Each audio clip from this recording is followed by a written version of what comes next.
Alors maintenant, dans une prochaine étape, il va falloir créer le test unitaire pour tester le repository. Donc pour ça, on ferme le dossier main qui est ici et on va se rendre dans le dossier test. On ouvre le dossier contrôleur qui est ici et on peut fermer tout ce qu'il y a là pour ne pas être troublé. Donc je ferme ici. Voilà, et je vais dans test. Alors je ferme ressources ici et je vais dans test ici. Dans test, on a créé le dossier repository. Dans le dossier repository, bouton droit, on va faire un new. Alors c'est pas new file, donc là on annule. Hein. C'est bouton droit sur repository, new java file class. Et la classe, on va l'appeler client repository test. Client repository test.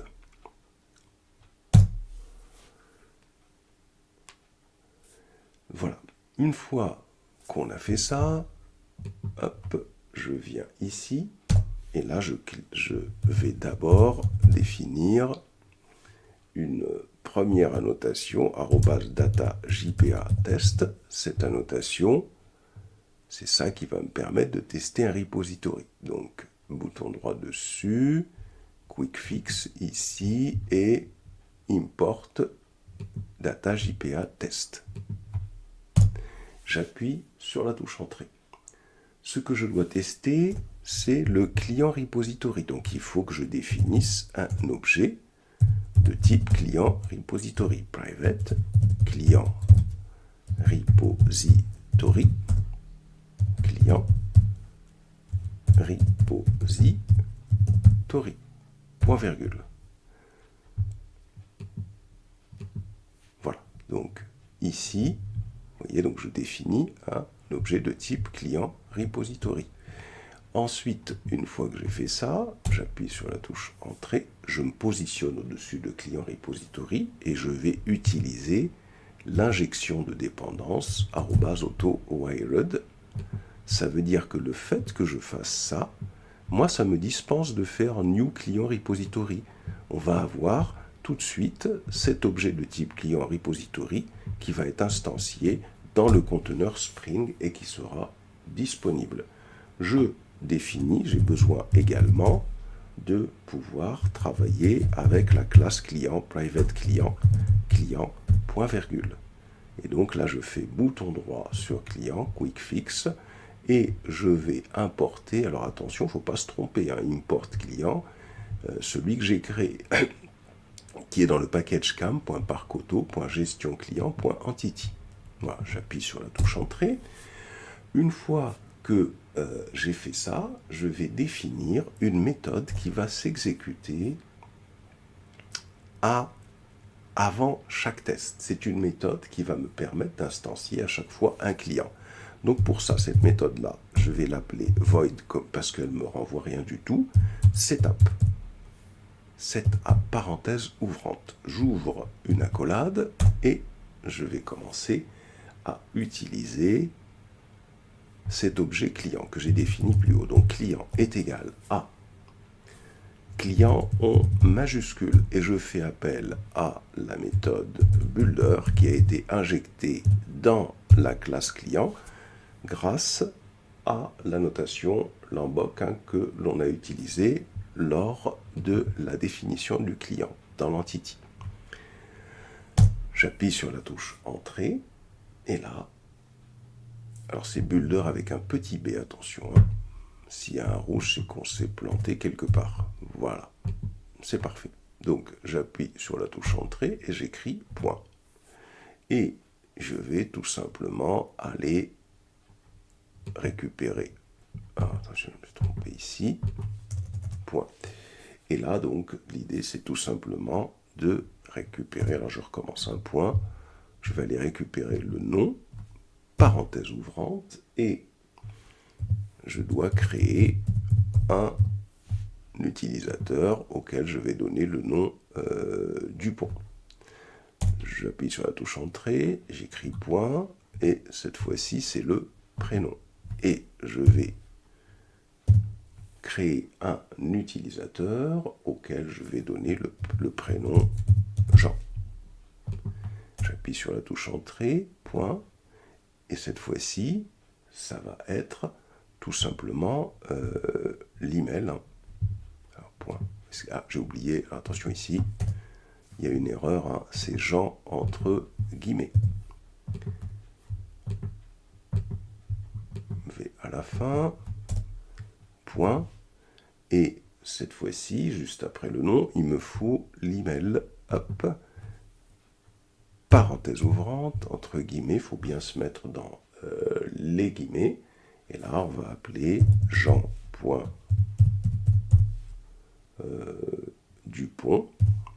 arrobase,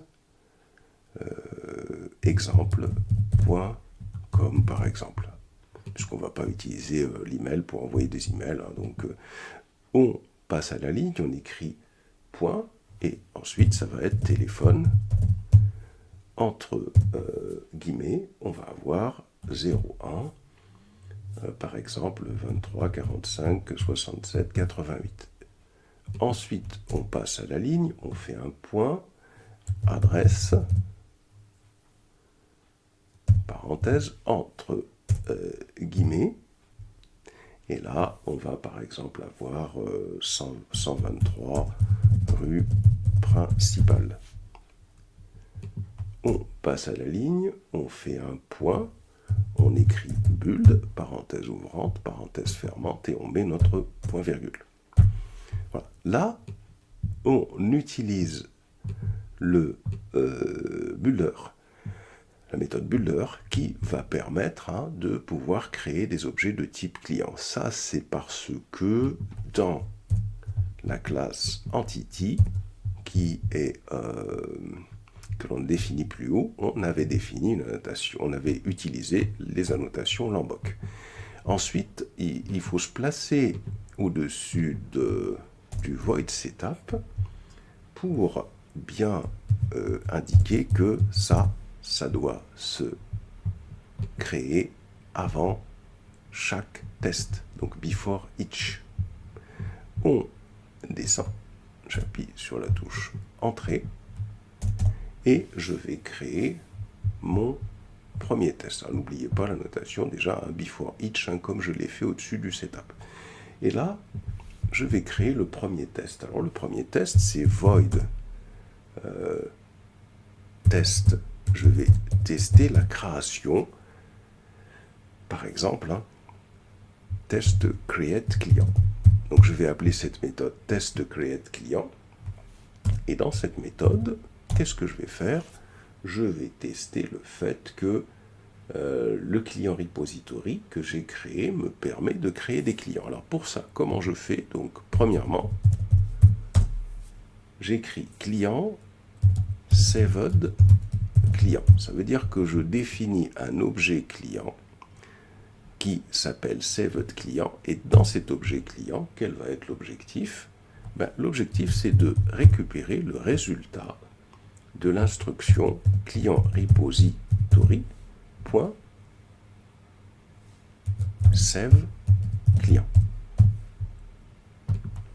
Point virgule. Qu'est-ce que ça veut dire? Ça veut dire que là, j'utilise l'objet client repository que j'ai défini plus haut ici. Vous voyez, donc il y a un objet avec l'injection de dépendance, parce qu'on a expliqué que ça permet d'instancier un objet de type client repository. Cet objet de type client repository, j'utilise la méthode save. Et, vous voyez, je sauvegarde un client. Donc, dans saved client, dans cet objet de type saved client, normalement, je vais récupérer le client qui aura été sauvegardé dans la base de données. Ça veut dire que si ça marche bien, si ce n'est pas le cas, saved client récupérera nul. Donc, pour contrôler si ça a bien marché, je passe en dessous et j'écris assert not nul. Je demande à m'assurer que saved client point get id client, parenthèse ouvrante,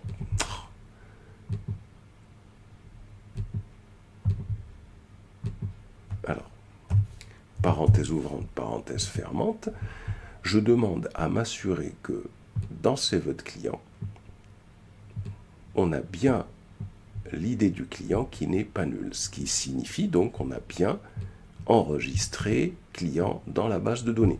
Donc, si ça c'est bon, donc il n'y aura pas d'erreur. Et ensuite, je ferai assert equals. Je vais vérifier que client.getEmail, c'est-à-dire l'email du client qui est ici, celui-là, celui que je voulais sauvegarder en base de données. Client.getEmail est égal à saved client point get email, c'est-à-dire que je m'assure que le client qui est sauvegardé dans la base de données,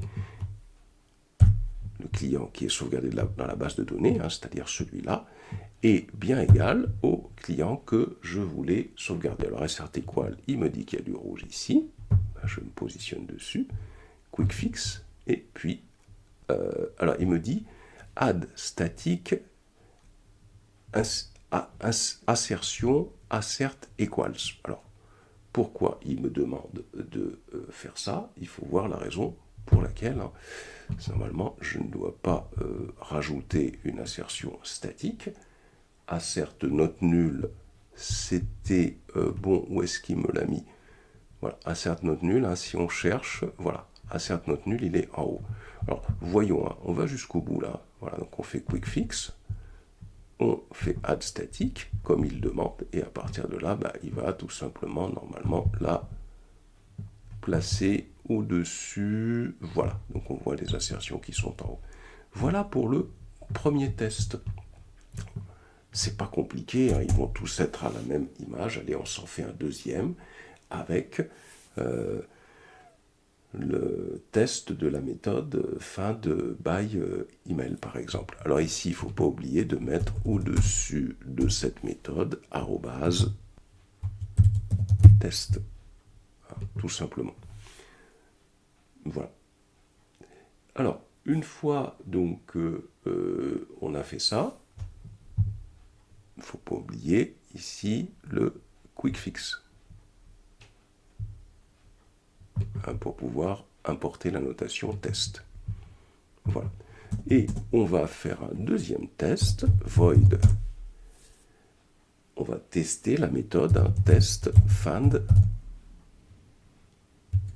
client by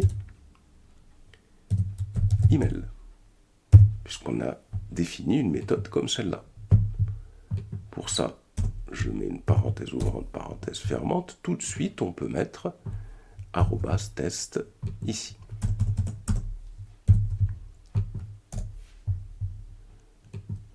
Il ne faut pas oublier que on a mis un before each au niveau de la méthode setup. Ça veut dire que à chaque fois qu'un test va s'effectuer, par exemple ici, tout de suite, il y a cet objet de type client qui va être créé avant chaque test.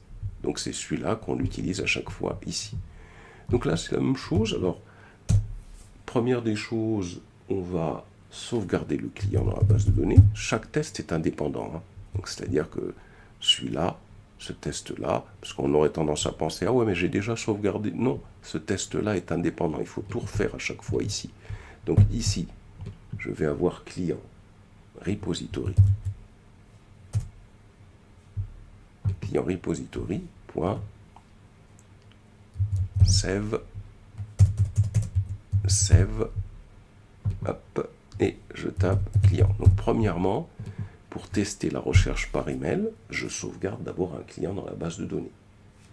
Ensuite, je vais utiliser la méthode que j'ai définie dans le repository, à savoir optional. C'est-à-dire que je dois donc je vais faire optional client. Je vais définir une variable de type optional client que je vais appeler fond client. Alors bien sûr ici, Là, il faut faire un quick fix pour optional. Import optional, c'est Java utile. Attention, il ne faut pas vous tromper. Voilà. Donc, font client est égal à client repository point find by email client point get email. C'est-à-dire que l'idée, comme ici, j'ai sauvegardé le client défini plus haut, je l'ai sauvegardé dans la base de données, à ce niveau-là. Et bien, pour voir si la recherche par email fonctionne, j'exécute la méthode que j'ai définie dans le repository qui consiste à me rechercher le client par email et je le récupère dans la variable fin de client. J'appuie sur la touche entrée. Ensuite, c'est simple, je vais d'abord m'assurer que j'ai quelque chose dans fin de client. Donc je vais écrire assert through. Il faut que je vérifie si dans fin de client, point is présent. C'est-à-dire, est-ce que j'ai bien quelque chose, un client qui a été récupéré dans fin de client. Assert through ici. Voilà, il faut faire quick fix et add static import. OK. Je valide et enfin, je vais faire une comparaison assert equals. Je vais faire une comparaison entre l'email du client que je devais sauvegarder en base de données. Donc, je vais écrire client.getEmail. Vous voyez, donc l'email du client, parenthèse ouvrante, que je devais sauvegarder que j'ai sauvegardé dans la base de données. Il n'y en a qu'un seul, virgule, avec le client que j'ai recherché par son email. Find client.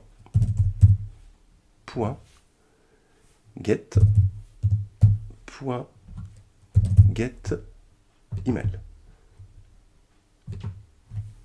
Parenthèse ouvrante, parenthèse fermante, point virgule. Voilà, je les compare tous les deux. Alors pourquoi on met findclient.get? Parce qu'on pourrait se dire pourquoi on n'a pas mis findclient.get email directement. C'est parce que findclient, c'est pas un objet de type client directement, c'est un objet de type optional client.